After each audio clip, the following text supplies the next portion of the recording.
Praise the Lord. Before we sit down, amen, let us all go to our verse, hallelujah, to the reading of His Word, so that we can give reverence upon the reading of the Word of God. And our verse for this morning is in Habakkuk chapter 2, verse 3. One verse lang po tayo in this morning, Habakkuk chapter 2, verse 3. And if we are ready, let us all read it with understanding. 3, 2, 1, go. For the revelation awaits an appointed time. It speaks of the end and will not prove false. Though it linger, wait for it. It will certainly come and will not delay. May the Lord add blessing to the reading of His mighty, mighty word. Tayo ay makakaupo na in the very presence of God. Amen. Good morning, everyone. How is everyone today? Amen. Everyone is good? Praise the Lord, praise the Lord. Batiin po natin ang ating mga katabi sa mga oras na ito. I'm glad that you're here today, into the left to the right. Amen. Ano po ang sabi?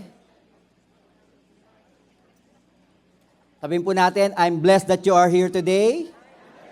Amen, amen. Praise the Lord. Good morning, everyone. And today is our third Sunday of the month of July. Amen. And we are still in our theme, Breakthrough Patience That Sustains. Amen. Let us all declare it once again. Hallelujah. And declare it to our heart. Breakthrough patience that sustains.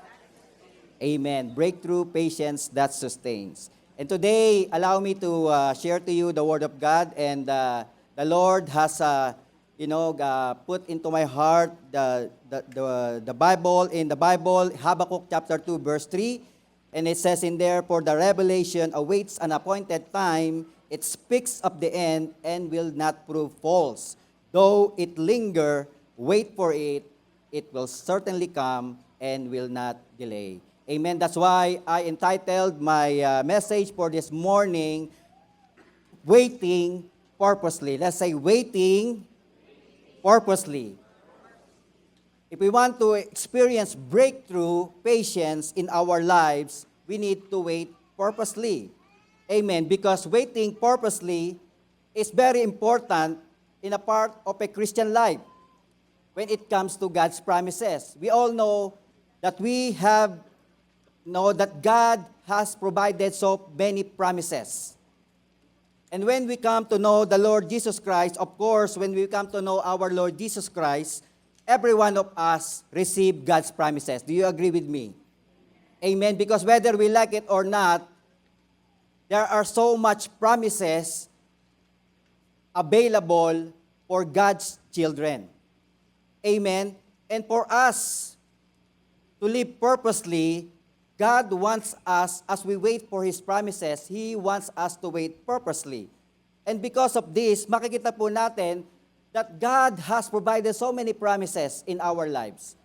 For example, Jeremiah 29:11, na po ba sabi sa Jeremiah 29:11, maybe, this is God's promise to you. Sabi mo nga ng Lord doon, amen, for I know the plans I have for you, the plans to prosper you and not to harm you. Maybe this is your promise to God that that God will take care of your future, that no matter what, amen, He will prosper you and not to harm you. Or maybe the promise of God for you is in Isaiah chapter 41, verse 10. Sabi po doon, sa Isaiah chapter 41, verse 10, and the Lord says, so do not fear, for I am with you. Maybe, you are experiencing fear in your life. You don't know what's going to happen in the future. You don't know that, maybe you don't know when your problems will end. And now, you are trusting God to His promises that you do not fear. You will not fear, for God is with you. Do not be dismayed, for I am your God. I will strengthen you and help you, and I will uphold you with my righteous right hand. So, those are God's promises. Or maybe, God's promises to you is in Psalms chapter 32, verse 8, where the Bible says, I will instruct you and teach you in the way you should go. I will counsel you with my loving eye on you. So maybe, you need guidance. You need direction. You don't know what to do. You have so many plans in your life. You have so many dreams in your life, but you don't know where to start. You don't know the path that you need to go. And here is your verse, your promise. God's promises to you that God will instruct you and teach you in the way that you should go.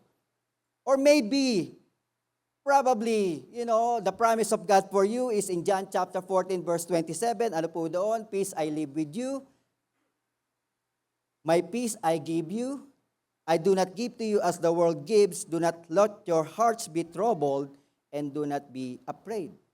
Maybe, you need peace in your life. Because of so many things that is going on, our mind is full of worries. Our heart is full of doubt. You can't sleep. There's always something bothered you. And yet here, God's promise to you that God, Jesus Christ, our Lord, will give us peace. My dear brothers and sisters, there are countless promises of God for His children. Sabi nga po nila, scholars, the scholars count how many promises of God in the Bible. And they say that it's around 3,573 to 8,810 promises of God in the Bible. Imagine that, 8,000. And those promises, sabi po doon, the most commonly quoted promises in the Bible range from 7,487. Imagine how much promises of God for you and for me that is available. And if I ask you today, how many promises do you know today? Compare to that 7,487 promises. Pag isa lang, nako, parang hindi yata pag kinumpit mo yung percentage, parang 0.01% lang yung alam mong promises ng Lord. Pag 10 lang, ang konti lang naman. Pag 100, konti lang din pala. Amen. And here we can see God's promises is abounding in our lives. Amen. That's why God doesn't want us to live defeated. God doesn't want us to live, in weakness.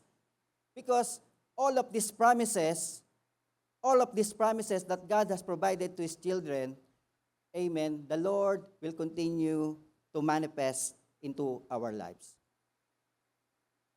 But in these promises, makikita po natin, it requires patience. Let us all patience. Promises requires patience. Kasi po, hindi naman po lahat ng promises, amen, dumatating kaagad. There are prayers, there are answered prayers that we receive right away, but there are promises, amen, that we need to wait. That requires patience. And many people, many Christians fail to receive God's promises because they are stuck in this kind of cycle. Sabi nga po nila, amen, a lot of Christians does not receive or fail to receive promises because they are stuck in some kind of cycle. And what is this kind of cycle? Amen. The cycle of belief, hope, lose hope, and disbelief. Let us say belief. Let us say hope. Let us say lose hope and disbelief. Amen. Sa buhay po natin kasi, we experience this kind of cycle. We believe, we hope, and then we lose hope, and then, at the end, we become disbelief. For example, Malachi chapter 3, verse 10. Amen. What is the promise of God in Malachi chapter 3, verse 10? The Bible says that if we bring the whole tithes into His storehouse, anong sabi ng Lord? He will pour out so much blessing that we cannot contain anything, any room to fit in. Amen. So makikita po natin, right, that if we bring our tithes, God will tremendously bless us. It is a good promise, right? And then you receive this promise, maybe, I need to tithe because I know God will bless me.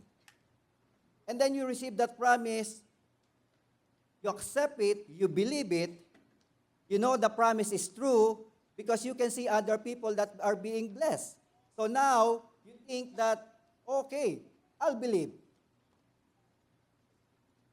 You feel confident that it will happen because that's what the Bible says.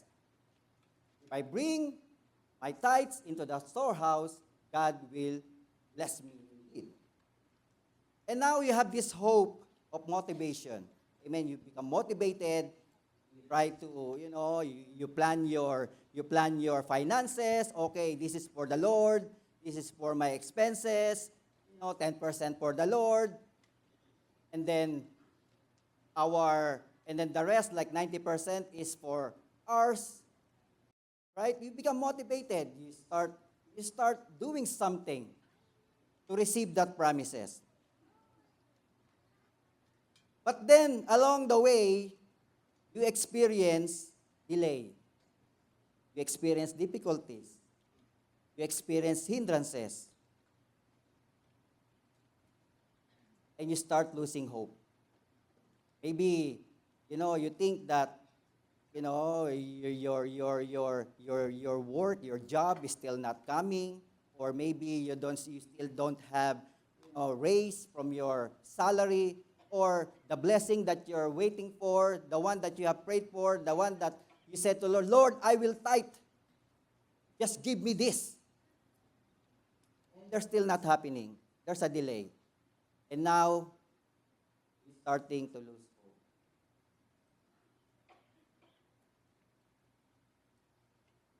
You start to feel powerless. You think that your situation right now, your problem that is happening to you are too big.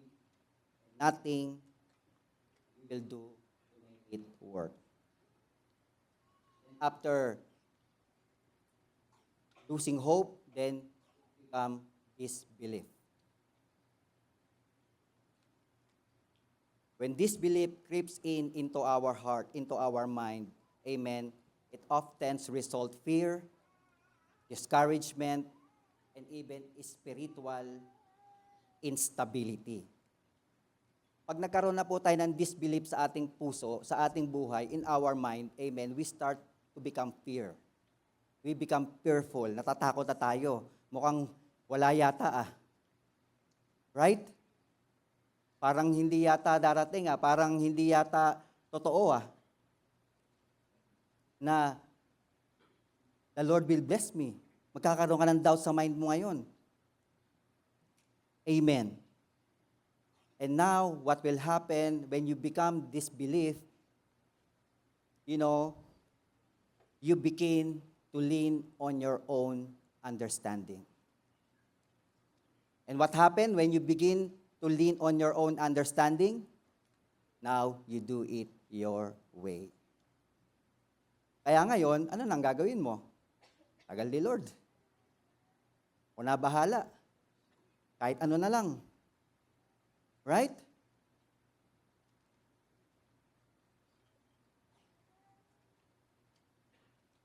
That's why, ngayon, yung promise ng Lord, wala na. Because you become disbelief. Amen. We disbelieve in the promise of God. And another promise, makikita po natin, and then, these promises, when disbelief comes into our heart, into our mind, the rest of the promises, mawawala na rin. Mababaliwala na rin sa buhay natin. For example, right? Ano ba sabi sa Proverbs chapter 3 verse 5 to 6? 'Di ba? The Bible declares that, yung sinabi ko kanina, amen, trust in the Lord with all your heart and lean not unto your own understanding. In all your ways acknowledge Him and He shall direct your path. So now, this trusting now is no longer, valid in your life. Because of this disbelief. Amen. That's why, makikita po natin, when disbelief come into our heart, yung pride, selfishness, materialism, even, being friend with the world, become our focus. It's not our focus is not anymore on God's promises, but our focus is now on the things of this world. That's why instead of us receiving the best that God has prepared for each and every one of us, hindi na best yung nare-receive natin. Kung ano-ano na lang. And yet, we complain, why am I experiencing this? Well, maybe because we are in this kind of cycle. We believe, we hope, and then we lose hope, and then we disbelieve. Amen? Kaya nga po, this cycle actually is a human struggle. We cannot really deny that there are times in our lives that we will experience this. We will feel this. There are times that we lose hope. There are times that we, don't believe anymore. But God is saying to you that, you don't get stuck on this belief. Amen? You don't get stuck on this belief. And the promises of God, as the Bible declares in Habakkuk chapter 2, verse 3, amen, that it shall come to pass. It will come to pass.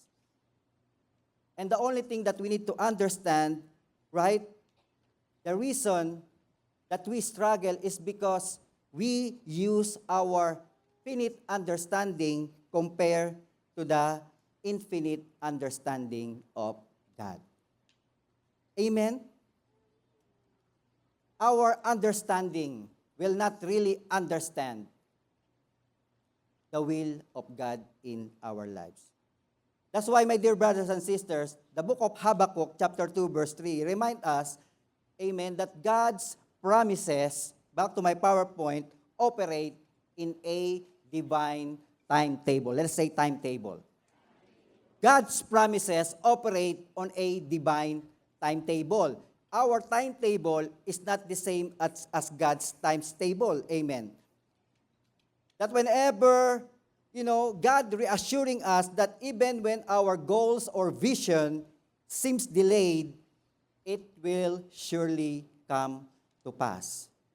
That's why today, if you have anything in your prayer, if you have a long-standing prayer, if you are waiting for so long, amen, the Bible is reassuring us that whatever the revelation that God has given you, whatever the visions that God has given to you and to me, sometimes we think it seems delayed, but they will surely come to pass. Amen? That's why this verse encourages us to wait patiently. Let's say, wait patiently. This verse encourages us to wait patiently and trust God's timing. Because God is never early nor late. God never rush. And the season of waiting for each and every one of us is temporary and will definitely change. Our season of waiting is temporary and will definitely change. Kaya nga po, the scriptures assure us that there will be an end to our trials. There will be an end to our suffering. There will be an end to our difficulties.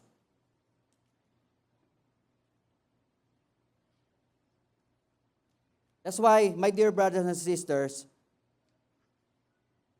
even God feels like, even God's promises feel like they are moving too slowly.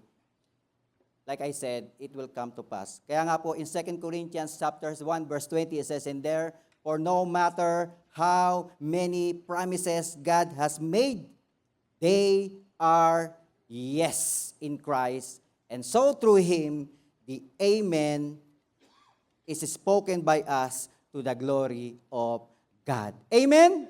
That's why if you believe that God shall come to pass, you have to say, Amen.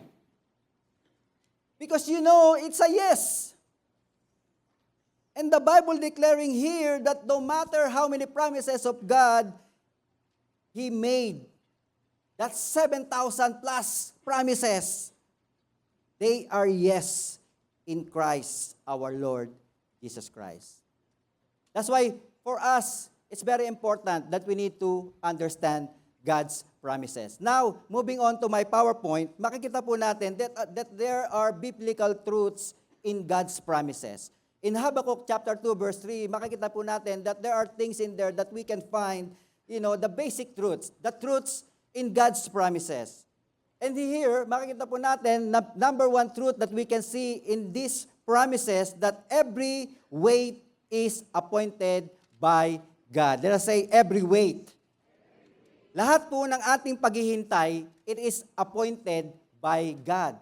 Everything, amen, that we are doing, all the things that we are waiting for, they are appointed by God. The Bible declares in Habakkuk chapter 2 verse 3, in the first verse that we have read, for the revelation awaits an appointed time. So there is appointed time to all the waiting that we do. That's why when we wait, God is doing something.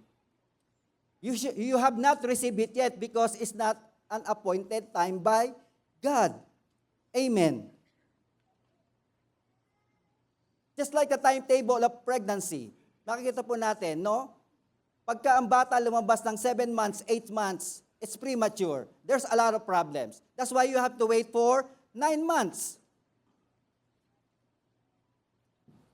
It's the same thing with our promises. We waited. Maybe most of the time when we bypass the promises of God, when we don't wait anymore, we don't receive the best. And God's timing works like that. It's perfectly planned. Even we don't see it yet. That's why in Ecclesiastes chapter 3 verse 1 in the NSB version, it says in there, makikita po natin, there is an appointed time for everything and there is a right time for every event under heaven. There is a time for everything. Tell it to your seatmate, there is a time for everything. You're waiting. Amen. Your waiting is appointed by God. That's why let us not rush things and not do our own thing. Secondly, makikita po natin, God's word is 100% trustworthy. Let us say trustworthy. God's word is 100% trustworthy. Makikita po natin, amen, in the same verse, it speaks of the end and will not prove false. It will not prove false. It's 100% trustworthy. That's why whatever God has told you, whatever God's promises for you, it's 100% trustworthy. Meaning, it shall come to pass. And it is 100% trustworthy because it's originated from a faithful, unchanging, and all-knowing God. That's why Isaiah chapter 55 verse 11, it says in there, so is my word that goes out from my mouth, it will not return to me empty, but will accomplish what I desire and achieve the purpose for which I sent. Amen? All the promises of God to you, it will not come back to Him void. It will not return to Him empty, but it will accomplish to your life. Every promises of God is 100% trustworthy.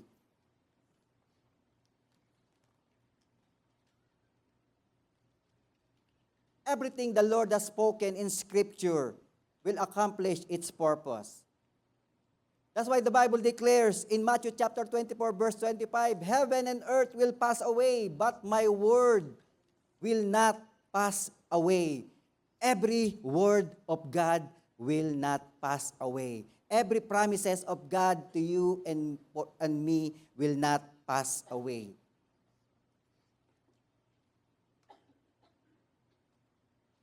It will accomplish. Thirdly, makikita po natin, the promises may seem slow, but it will happen. And it says in there in Habakkuk that it will certainly come and will not delay. I want us to understand that God is never early nor late.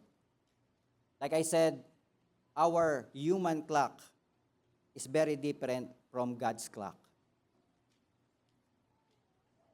And the Bible declares in 2 Peter chapter 3, verse 8, and the Lord says in there, but do not forget this one thing, Tell it to your seatmate, do not forget.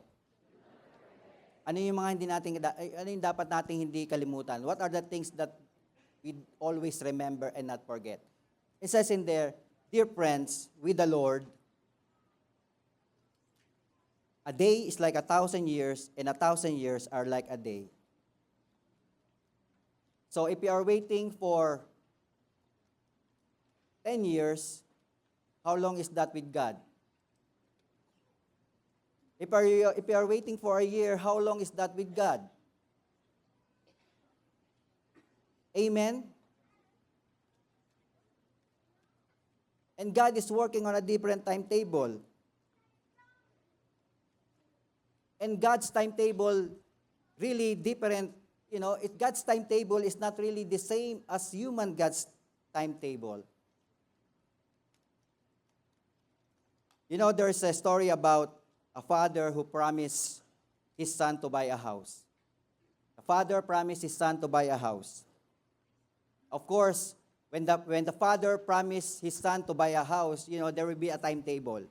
The son will probably think, okay, maybe, a few years, or maybe, when he got a lot of money, probably he will certainly buy me a house.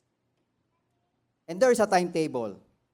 There's a limited time amount for that promise to take place, right? But as the year passes, makikita pa natin, as the year passes, the father does not buy the home. And this son he began to wonder if he will ever be received that house. Because the son is waiting. He doesn't know when it's gonna come, right? It depends on the father. And eventually, the father died before keeping his promise. Then the promise has expired.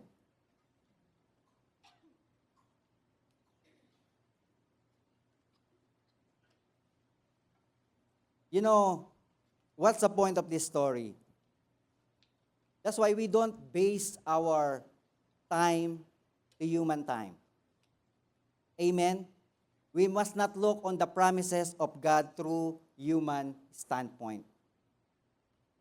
Human may fail on His promises, but God will not fail on His promises. If God's promise will take 10,000 years to unfold, it's no different to Him that His plan will take 10 days to unfold. Kaya nga po, kung nakukuha niyo po yung point doon, amen, regardless of how long it is, it can be, 1 year, 5 years, 10 years of waiting, it doesn't matter. Amen? Because in God's eye, in God's point of view, it shall come to pass. Not, it might not be here on earth, but also here in eternity. Amen? Kaya nga po, no matter how long will it takes, God will keep His promise. We just need to hang in there. Tell it to your seatmate, hang in there. Amen? Just hang in there. Sana tayo mainipin eh. Just wait. Amen. That's why these biblical truths call us to wait purposely. These biblical truths call us to wait purposely. We need to wait with confidence and with trust. Sabi po sa Psalms chapter 40 verse 1 in the NSB version, I waited patiently for the Lord. He inclined to me and heard my cry. My dear brothers and sisters, none who wait on the Lord will be forsaken. All the people who waited in the Bible, even in the Old Testament, everything come to pass. None who wait on the Lord has been forsaken. Kaya nga po, because God does not sleep, God does not slumber, He makes all things beautiful in His time. Amen? Gusto niyo ba yung matatanggap niyo beautiful? Of course, right?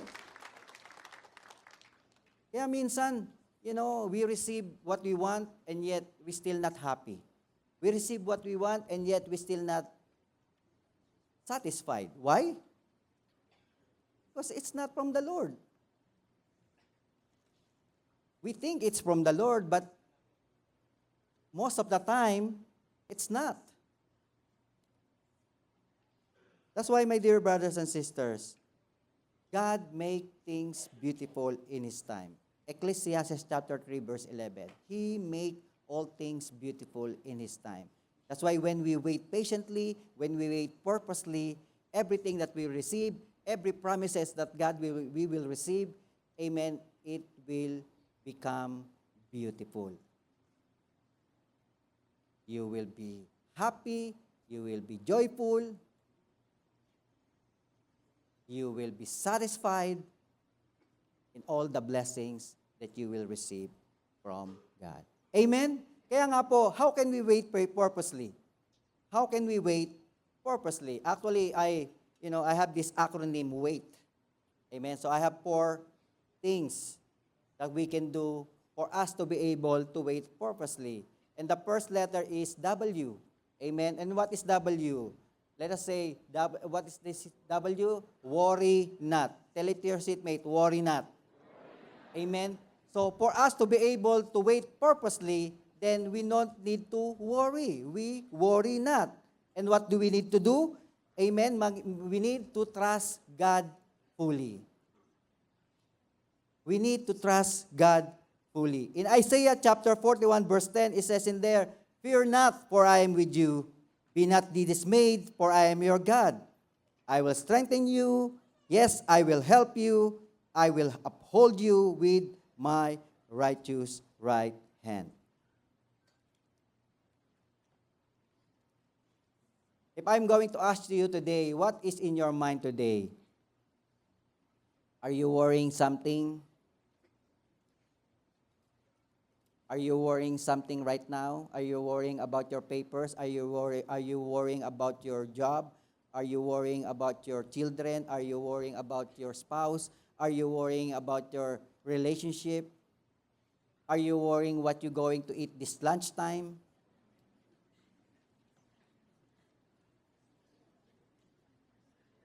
Are you worrying, all those so many things at home to do? Are you worrying your monthly payment? Are you worrying, that you don't have anything to eat? The Bible declares, fear not. Worry not. And if you are in that cycle right now, you are having fear in your heart. Amen. Then God is telling you that you fear not. Do not worry. Instead of fear dominating our life, allow faith to dominate our life. Kaya nga sabi ng Bible in Mark chapter 5 verse 36, amen, in the ESV version, but overhearing what they said, Jesus said to the ruler of the synagogue, "Do not fear, only believe." Tell it to your seatmate, only believe. Amen. What are you worrying right now?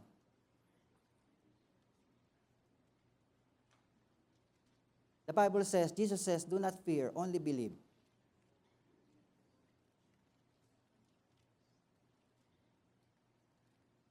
Only believe.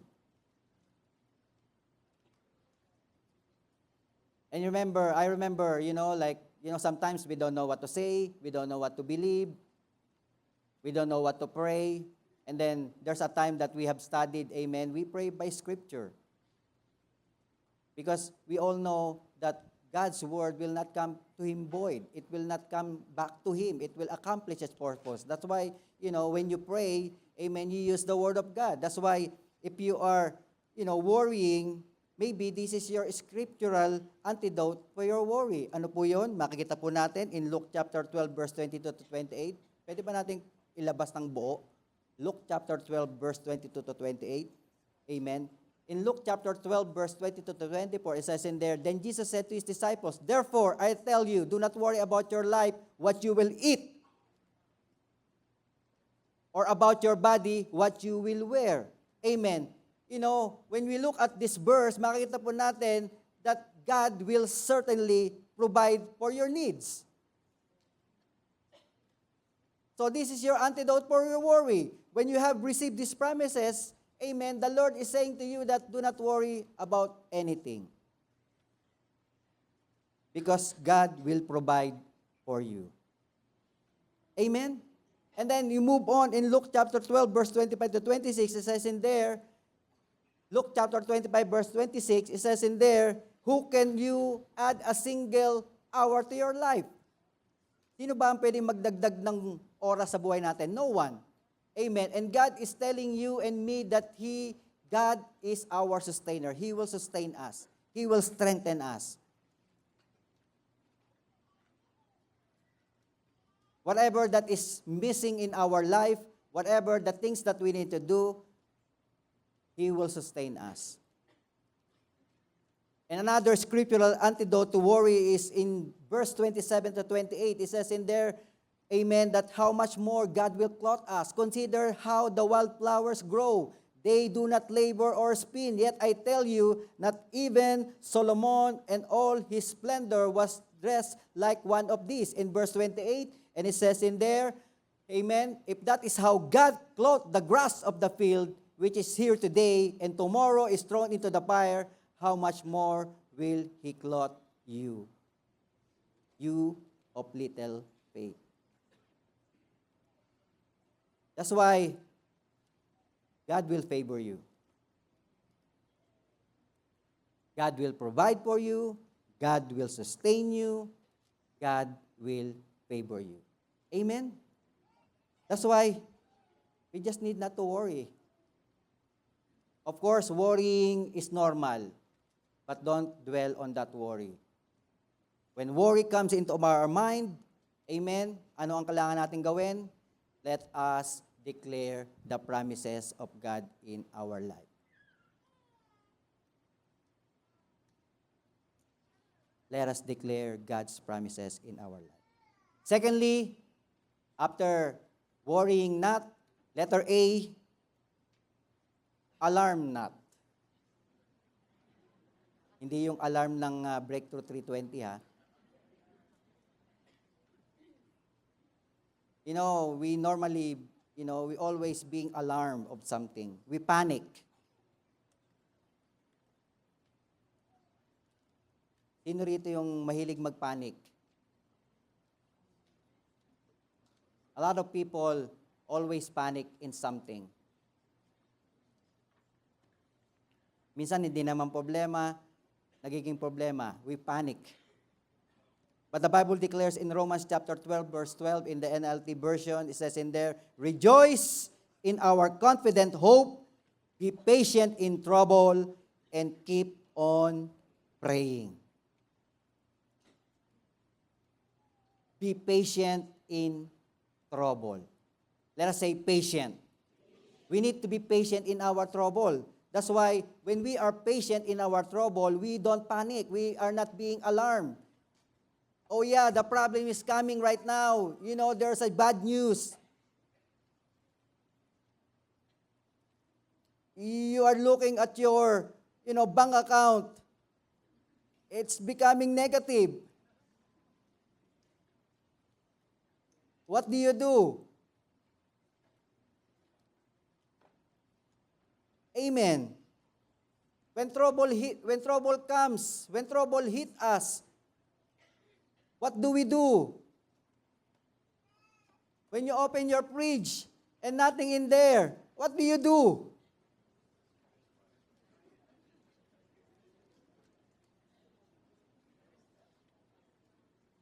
When Bill and, yun ba yung isa?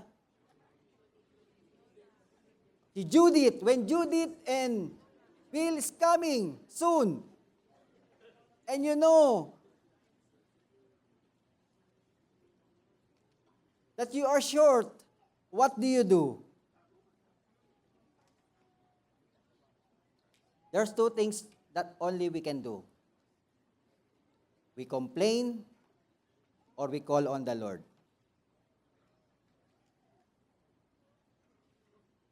So, which one do you do normally?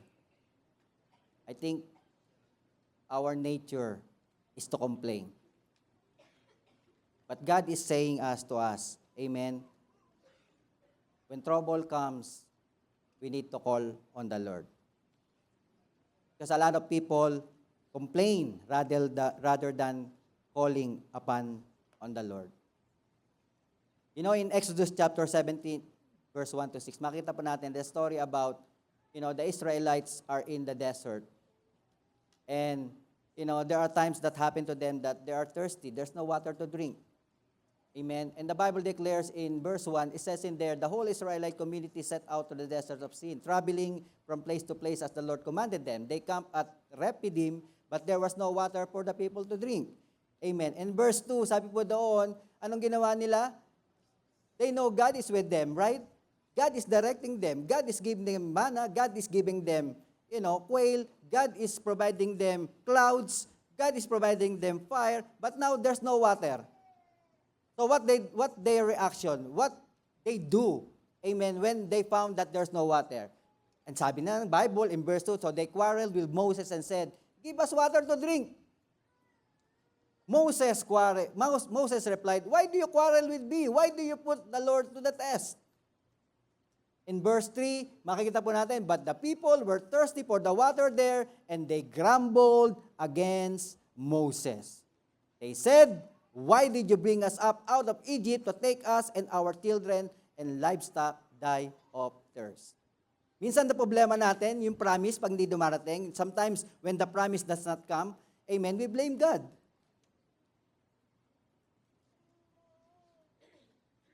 And this is what the same thing that Israel is doing.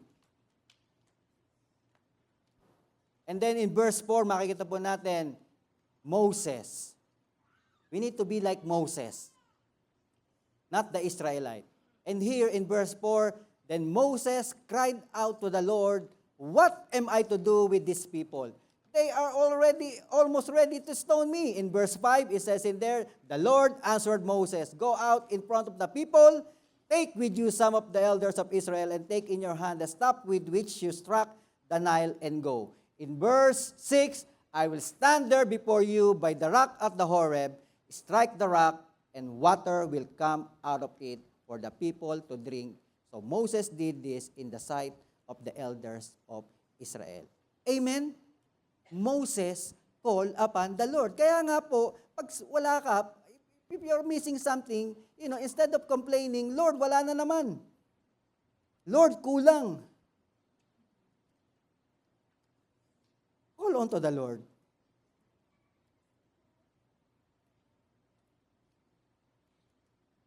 Call on to the Lord. Kung wala kang makain, you will not know. When you call on to the Lord, someone will call you. You would like to attend our Bible study, there's lots of food. And there's Sharon afterward. Oh, the answered prayer ka na. But if you complain, if you murmur, amen? Ano mangyayari sa buhay mo? What will happen to you? You're stuck in there. You're gonna get starved.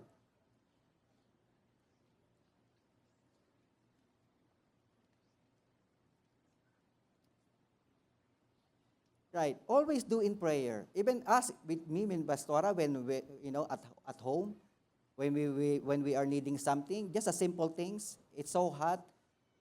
We're just feeling like to drink Starbucks, cold drink. And then suddenly someone will doorbell. Oh, there's a Starbucks. If you want to experience that, try the Lord. Amen. Palapa po natin Diyos ng buhay. The thing that we don't experience them because instead of calling upon the Lord, asking God to intervene in our situation, we tend to complain. That's why, my dear brothers and sisters, be not alarmed. We need to exercise our patience. Amen? And today is our third Sunday. We learned about patience already. My prayer is we need to exercise them in your life. We should be applying patience in our trouble for us to experience God's provision. Amen? Number 3, ano na susunod? Letter I. Amen? Wait. Letter I. Number 3, ignore not. Let us say ignore not. Ignore not. Hindi,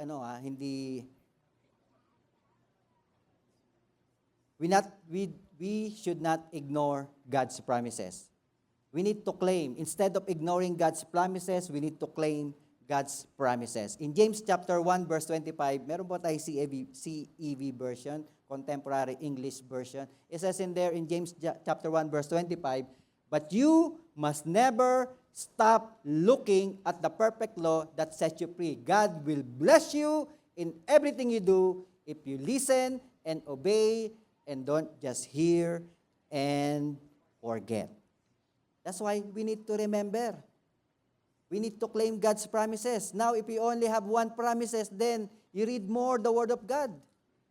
If you have 10, then that's not enough. If you have 100, that's not enough. If you have 1,000, well, probably it's okay. You have 10% of it. But if you are 0 promises, then you're in trouble. Amen.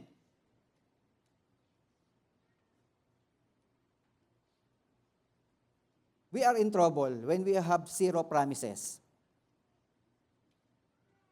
That's why it's very important, amen, that we know how to claim God's promises. And how can we be able to claim God's promises? By reading His Word. That's why the Word of God, amen, your devotion, your Bible reading, amen, is not really for everyone else, for anyone else, but it is for you alone.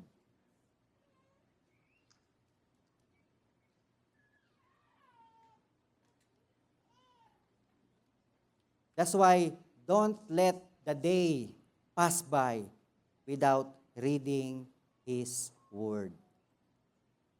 1 verse a day, 1 chapter a day, 2 chapters a day, 4 chapters a day. If you want more promises, then you read 5 chapters a day. It's up to you. But for sure, amen, this Bible verse, these promises, we can be able to use this when we are in trouble. And the Bible is our owner's manual of life. Kaya nga po in Psalms chapter 19 verse 7, in the New Living Translation, the instruction of the Lord are perfect, reviving the soul. The decrees of the Lord are trustworthy, making wise the simple. Amen? That's why we should not ignore reading the Word of God.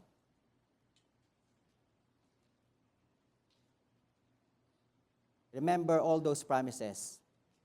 If you can claim all those promises, for sure, amen, we will become successful. Our prayers to God will continually being blessed by the Lord. Amen? Last but not the least, letter T. Ano ba yung T? Yung mga words ko, pasensya na kayo kasi kailangan wait eh. Di ba? Kaya kung ano-ano eh. May alarm, may ignore. Pero at least wait. It is the same meaning. It's the same synonym anyway.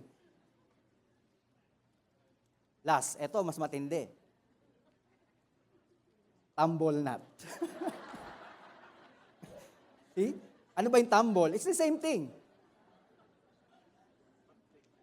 Huwag kang magtatumbling dyan. Amen? It means, do not give up. Let's say, do not give up. Amen? No, let us not fall. Do not give up. Let us not be discouraged. Let us not fall from our feet. Amen? We do not give up.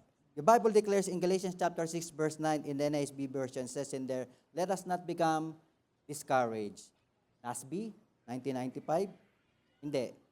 Yung totoong NASB lang.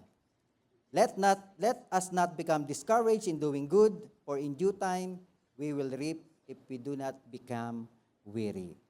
Amen? So, we don't give up, we will not become weary. When weariness comes knocking into our lives, of course, all of us become weary. Lahat po tayo napapagod. Amen? There's no one here in this place that can say they don't get tired. All of us get tired, especially physically. It cannot be avoided. And it's not convenient. And being tired is real. Amen? All of us become tired. Because weariness is part of our life. It is part of our labor. But when we become tired, amen, how can we work through weariness? Paano ba natin malalampasan yung weariness? How can we work through weariness? You know, that even though we are tired, amen, we can still wait upon the Lord. We can still wait upon His promises. What can we do when we are tired? What can we do when we are weary? Well, the thing that we need to do is, you know, we can work through weariness. You know, it's not about pushing hard more. Sa problema natin, the problem sometimes is we thought that pushing it hard more, doing it more and more and more, amen, makukuha natin yung gusto natin. No, it's not. The Bible declares, amen, that for us to be able to work through our weariness is we need to take time to pause and surrender. Let us say pause. Amen. Our Lord Jesus Christ, you know, our Lord Jesus Christ, He became tired too. You know, in John chapter 4, verse 6, makikita po natin, amen, when our Lord Jesus Christ journeyed, it says in there that, you know, our Lord Jesus Christ became tired. Jacob's well was there, and Jesus tired as He was from the journey. So we can see here that our Lord became tired too. If our Lord Jesus Christ became tired, all of us will become tired too. Amen? But what does He does when He become tired? He pause, He surrender, He gave everything to the Lord. It should be the same thing with each and every one of us. When we are tired, when we are weary, when we want to give up, then we need to pause and surrender our burden to our Lord. Because as the Bible declares in Matthew chapter 11, verse 28, ano po sabi doon? Come to me, all of you who are weary and burdened, and I will give you rest. So, are you tired?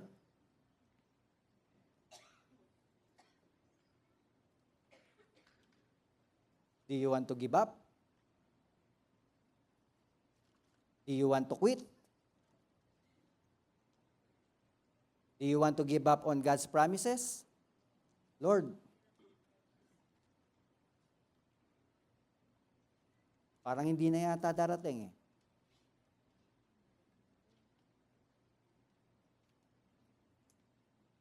But if that's you, I want you to lay all your burdens to our Lord.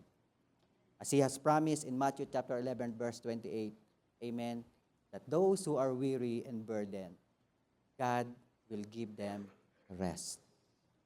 Kaya, don't quit. Tell it to your seatmate, don't quit. Just keep reading the promises of God. Just keep declaring the promises of God. Remember, amen, every wait is an appointed time of God. Mamaya, hindi pa time. Amen. Baka mamaya, God is not giving you the house that you are praying for because, maybe there's an economic issue again that will happen. And when that problem comes, when that difficulty comes, it will affect you. So, pagka pinilit mo yung sarili mo, bumili ka ng bahay at nagkaroon ng layoff at na-layoff ka, lagot ka. Amen. God knows everything. God knows what will happen in the future. That's why it is appointed time. It's not time yet. Just wait. Amen. Huwag tayong nagmamadali. Even to our papers. Even to our application. Amen. When you are attending prayer revival meeting, there's so much testimony with our brothers and sisters. Amen. Yun na kinabukasan na, expired na. Did God become delay? No. Bukas na expiration. Ngayon, gabi, lumabas yung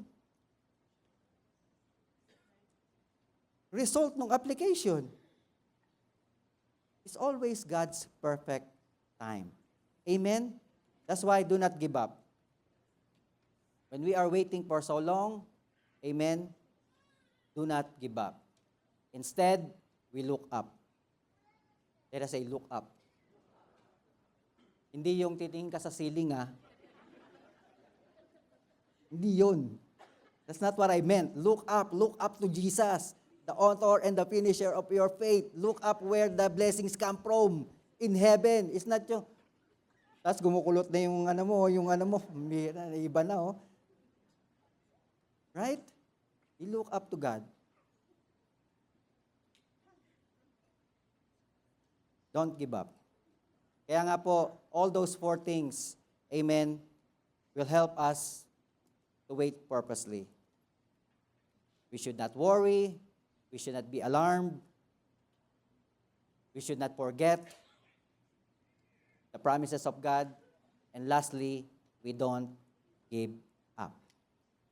And my prayer for each and every one of us, amen, if we want to receive the best from the Lord, all His promises, amen, we should wait purposely.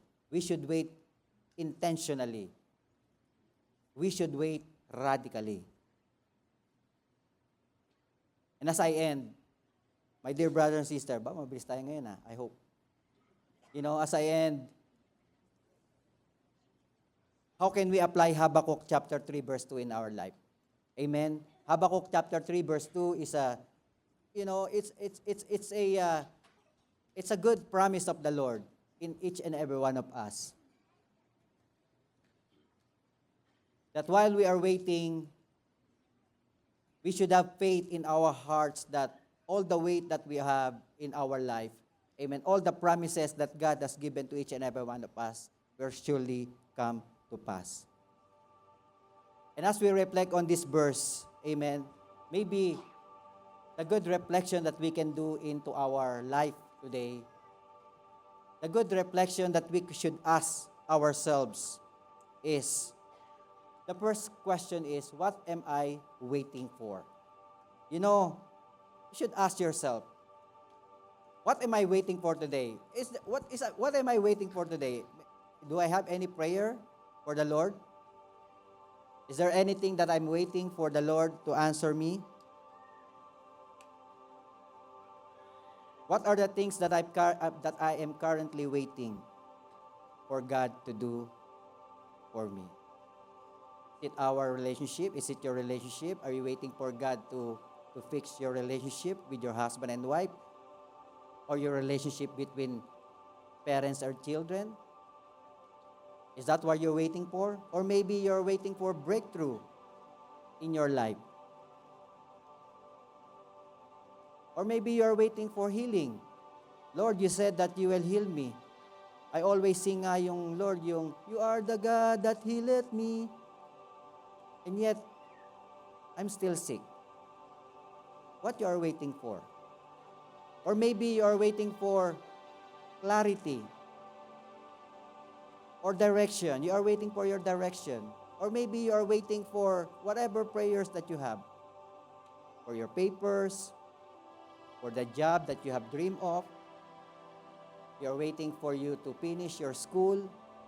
You are waiting for your family to come. You are waiting for your breakthrough in your finances. What are you waiting for?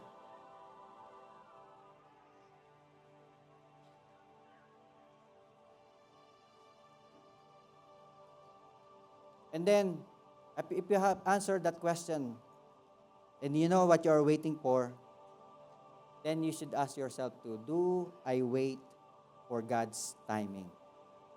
Do I trust in God's timing? Kasi importante po yun eh. It's very important that we should ask our question. You know, while we are waiting, ano bang ginagawa natin? Do I still trust God or not anymore? Otherwise, whatever that we are waiting for, amen, if it's not aligned in God's timing, then for sure, the promise of God will not take place. Or even get delayed and delayed and delayed and delayed until we do the right thing. Secondly, maybe another question is, how do I wait? How do you wait? Paano ba tayo naghihintay? Are we anxious? Are we bitter? Are we bitter? Are we hopeful? Are we excited that God will do, God will answer your prayer? Are you excited? Are you hopeful? Do you believe? Or the other way around? Andun ka na sa cycle ng you become hopeless, you become fearful, you have doubt. So how do you wait right now? Siguro sa mga naghihintay ng matagal, amen, 1 year, 10 years, maybe you become doubtful. But maybe you are waiting for something right now. Maybe the door hasn't opened yet. Maybe our calling hasn't fully bloomed, or maybe perhaps the promise has become stuck. But my dear brothers and sisters, today I want you to keep trusting God. I need you to keep praying and be confident that our God is never late. Kaya nga po, if we can all stand up today,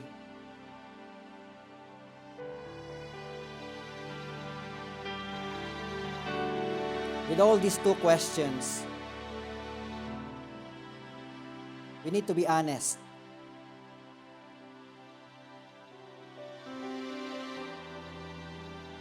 What is now our status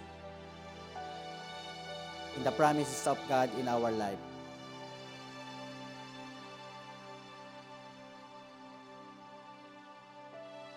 Maybe today, allow the Holy Spirit to continually reveal into our lives how do we respond when we wait for the promises of God.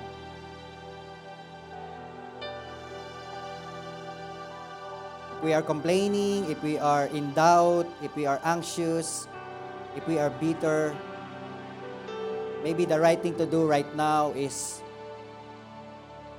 to ask for forgiveness from the Lord.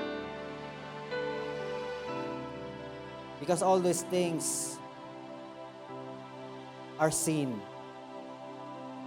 And we know that if there are sin or iniquities in our heart, God would not listen.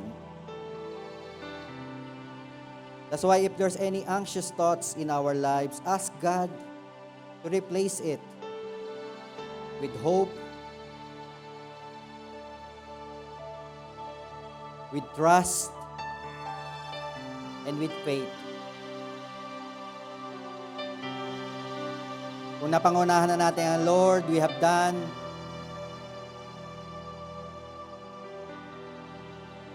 everything on our own. We trust in our own understanding. Ask God to forgive us. Because God cannot move into a life of a person who is prideful, who is selfish, and who don't trust the Lord.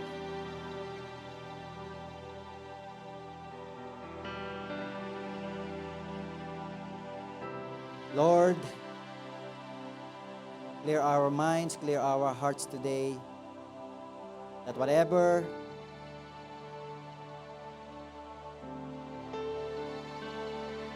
hindrances that for you to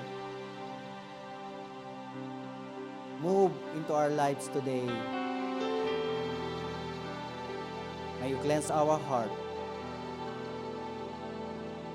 and may you fill us with your power, with your grace, with your mercy, so that we can move from glory to glory and from faith to faith.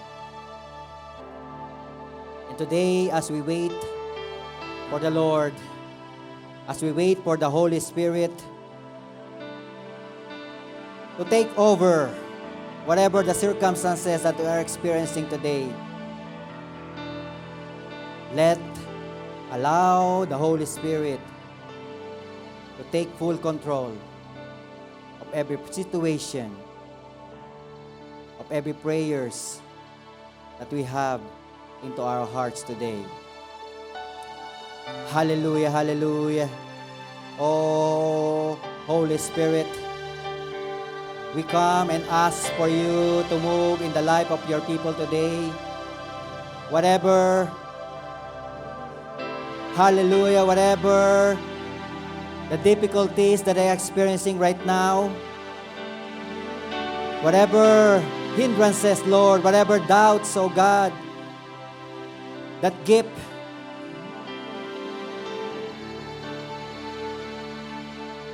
coming into their minds, oh Lord, let the Spirit of the Lord clear them.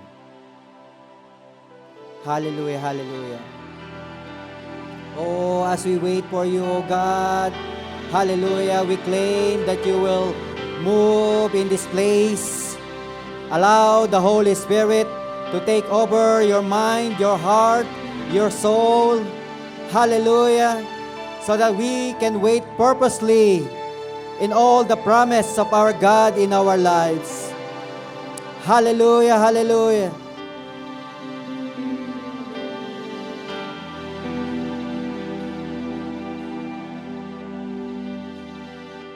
We wait for you to walk in the room. Oh, we wait for you to move, oh God.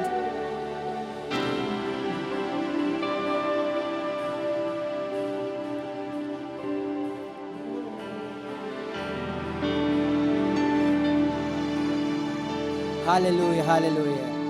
We wait for you to walk in the room. Here we are, standing in your presence, Lord. Here we are, standing in your presence. Here we are, standing in your presence. Shekinah glory, come down. Shekinah glory, come down. Here we are, standing in your presence. Here we are, standing in your presence. Shekinah glory, come down. Release your fullness, oh God. Fullness of your Spirit. Shekinah glory, come. Shekinah glory, come. Release the fullness of your Spirit. Shekinah glory, glory come. You know, my dear brothers and sisters, patience does not come automatically. Patience cannot be produced by human strength. Patience can come through the power of the Holy Spirit. And if you want to wait purposely, we need the power of the Holy Spirit in our lives so that we can overcome any complaint, we can overcome any sin in our lives, we can overcome any doubt. Hallelujah, we can overcome any hindrances in our life today. That's why today, as we continue to sing that song, we will wait, hallelujah, for the presence of the Holy Spirit. Here we are, standing in your presence. Here we are, standing in your presence. Hallelujah. Shekinah glory If come that's you down. today, Shekinah waiting, ask the glory Spirit to come fill you down. up today. Here we are, standing in your presence. Here we are, standing in your presence. Shekinah glory come down. Release your Release fullness. the fullness of your spirit. Shekinah glory come. Shekinah glory come. Release the fullness of your spirit. Shekinah glory come. Hallelujah. One more time. Release your fullness, oh God. The fullness of your spirit. Shekinah glory come. Shekinah glory come. Release the fullness of your spirit. Shekinah glory come. Shekinah glory come. You move, we want more. You speak, we want more. You move, we want more. We want the fullness. Yes. Hallelujah. You move, we want more. You speak, and we want more. Lord, we want of your promises. We want more of your presence in our life. You move. You move, and we want more. You speak, and we want more. You move, we want more. We want the fullness. You move, and we want more. You speak, and we want more. You move, and we want more. We want the fullness. Release the fullness of your spirit. Shekinah glory come. Shekinah glory come. Release the fullness of your spirit. Shekinah glory come. Shekinah glory come. Hallelujah. Now I want you to pray in the Spirit. Hallelujah. God is listening to your prayer right now. Lift Him up. Any prayer, there is nothing too hard for Him. Hallelujah. Declare it with all your heart. Pray, pray, pray, pray, pray. Hallelujah. Yes, Lord. And release, Lord, your fullness into our lives. Of your spirit. Shekinah glory come. Is there any long-standing prayer right now? I want you to become bold with the Lord. I want you not to stop. I want you not to give it up. Hallelujah. But claim His promises. He is our faithful God. Release the fullness of your spirit. Shekinah glory come. Shekinah glory come. Release the fullness of your Spirit. Shekinah glory come. Shekinah glory come. Hallelujah. I want you to believe right now, whatever prayer that you have uttered, it shall come to pass. Though it will linger, for surely it will not get delayed.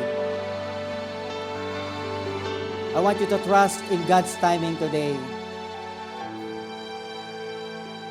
You may think it's slow, but God's perfect timing is always right. That's why, my dear brothers and sisters, today, I want that trust, I want that belief, I want that hope continue to be put into our hearts today, so that the cycle of hope, the cycle of belief, hope, lose hope, and disbelief will come to an end into our lives. Because God wants you to experience the best. God wants you to experience good things in this world. God wants you to be the head, not the tail. God wants you to be the lender and not the borrower. That's why I just want you to claim everything that God has promised upon your lives. And that whatever word that you are holding on to, just believe. Just believe. Remember that our God is a working miracle God. Even though we do not see it, He is working. Even though we don't feel it, He is working. I just want you to live. I just want you to wait purposely, waiting for God to break through into your life today. That's why, Lord, whatever the prayer of your people today, we declare it and seal it right now, that no works and wiles of the enemy shall snatch upon them, O Lord. I pray, O God, that you will continue to renew their mind day by day. When there is doubt, O God, Lord, renew it in the name of Jesus. When there is fear, remove it right now, Lord. As you have promised, O God, that we will not be discouraged, we will not be dismayed, because you will uphold us with your righteous right hand, O God. That's why if we are feeling, hallelujah, weak, Lord, strengthen us. Uphold us, O God. Uphold your people right now in the name of Jesus. And we declare, O Lord, hallelujah, that whatever promise, O God, Lord, it shall come to pass. Lord, maraming salamat po. Even as we lift up our hands, may we lift up our hands right now. Hallelujah. You know, Lord, you see every hand that's been lifted up in this place. May you touch them right now. Oh God, release your blessing, release your anointing, release your grace, release your mercy, release, Lord, hallelujah, all the good things from heaven, from above. Lord, bless their coming in and their going out. Hallelujah. Bless their job, their work, even their school, oh Lord. Hallelujah, hallelujah. Let there be promotion. Extend and expand their territory, oh God. Hallelujah, hallelujah. And let them experience, Lord, your goodness and your faithfulness upon their lives. Lord, maraming salamat po. And we continue to declare as well, oh God, that our life will be used for your glory. Hallelujah. That our life will be a living testimony to many people, oh God. Hallelujah. That there is always hope. There is promise to those who believe in our Lord Jesus Christ. That's why, Lord, maraming salamat po. And we seal everything, even the victory that we have received today. Father in heaven, to you all the glory, honor, praise, and thanksgiving that belongs to you alone. In Jesus' name is all we pray. Everybody will say, Amen and amen. God bless you all po.